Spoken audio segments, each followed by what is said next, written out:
welcome back, boys. This is my 911 build. I've got like 30 episodes in this thing so far, but yeah, you probably know why you're here, to see what's going on with this. In this episode, I'm going to be taking the engine off the engine stand and getting it on the ground. Now, you could just say, Rob, why don't you just do what you did to get it on there? The problem is when I pulled this out of the car, I pulled the intake and the fuel system off the engine before I put it on the engine stand. And now that this is on here, the lifting hook is kind of near all the fuel lines, and there's just a lot of delicate things that I didn't really want to hurt with chain or straps or whatever, what have you, to lift it off and then put it on the ground. So what I did is I used some 2x4s to make an engine cradle that worked with my ATV jack, and then I used a bunch of 2x4s and some plywood to build a ramp. I'll show you what I mean now.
I wasn't ready for that.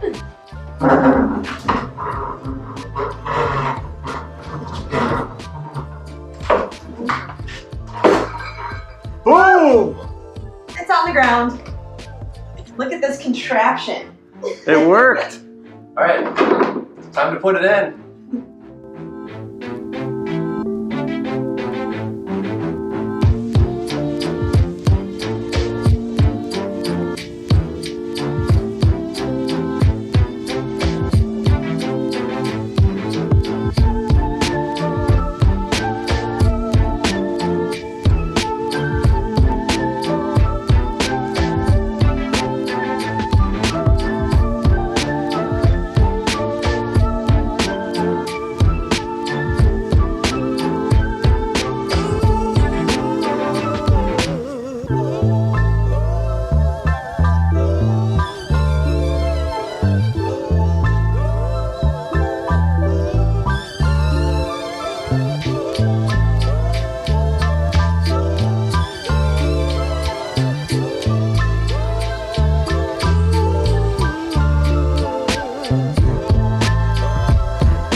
Alright, I'm stuck. I might be calling it quits for the night, but you know what? I did get the engine off the engine stand and onto the ground. I have the transmission mated. I have almost all the engine tin on. I don't have all the bolts in it yet because it's kind of one of those things where you got to put in a few here and there and wiggle it around. What I'm running into right now is there's a clearance issue with this exhaust right here with the heater pipe and this oil crossover tube. There's really just not much room right here, and that's preventing me from getting the tin done. And if I remember right, I think I need an oil line that goes over the top of the motor with this exhaust. So if anyone remembers, leave me a comment, that would help. But yeah, if you learn anything about how to get your engine off the engine stand, leave a comment. Other than that, stay tuned for next Sunday. Hopefully I'll have the motor in by then, boys, so excited. Pretty freaking excited, boys. Ugh. Ah!